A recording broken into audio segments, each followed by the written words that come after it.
Shubman kill இந்த CSK versus DD மேட்ச்ல வந்து பாத்தீங்கன்னா அவரோட கேப்டன்ஷிப் லைட்டா எக்ஸ்போஸ் ஆன மாதிரி தெரிஞ்சதுங்க.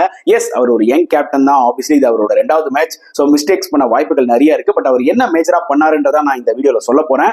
ஸோ வந்து பாத்தீங்கன்னா சாய் கிஷோர் வந்து சூப்பரா போலிங் போட்டு வந்தாரு. அவருக்கு 4 overs கொடுக்காதது ஒரு மிகப்பெரிய தவறு. அவர் 3 overs தான் போட்டாரு. More over power player Rashid Khan கொடுக்கறதுல எந்த தப்பும் இல்லைங்க. பட் சாய் கிஷோர் பவர் பிளேல நிஜமாவே டொமஸ்டிக் கிரிக்கெட்ல நிறைய போட்டிருக்காரு.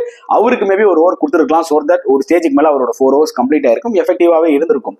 பட் அதை அவர் பண்ணல. பட் மற்ற fast bowlers like Spencer Johnson, Mohit Sharma in பிட்வீன்ல நல்லா போட்டாலும் பட் நடுவில் ஒரு ஓவர் வந்து பாத்தீங்கன்னா அவங்களும் அடி வாங்கிட்டாங்க. ஸோ ஓவரால் 200 ரன்ஸ்க்கு மேல ஆக்சுவலா சிஎஸ்கே அடிக்க முடிஞ்சது. அதே மாதிரி பேட்டிங்ல வந்து பாத்தீங்கன்னா சுப்னம் கில் ரெஸ்பான்சிபிலிட்டி எடுத்து விளையாடி இருக்கணும். ரொம்பவே புவர் ஷாட். அவரோட ஷாட் செலக்ஷன்ஸை கொஞ்சம் பார்த்து அவர் ரிமைனிங் மேட்சஸ்ல விளையாடினார்னா ஆப்வியஸ்லி அவருக்கு அது ஹெல்ப் ஆகும். இந்த மாதிரி ஒரு ராங் கால்குலேட்டிவ் ஷாட்ஸ் விளையாடுறதுனால வந்து பாத்தீங்கன்னா அவருக்கு மட்டும் அது வந்து பாதிக்காது, டீமுக்கே பாதிக்கும்ன்றதா உண்மையான ஒரு விஷயம். ஸோ கில்லோட கேப்டன்ஷிப் பிளஸ் அவரோட கேம் பத்தி நீங்க என்ன நினைச்சீங்கன்றத கமெண்ட் செக்ஷன்ல போடுங்க.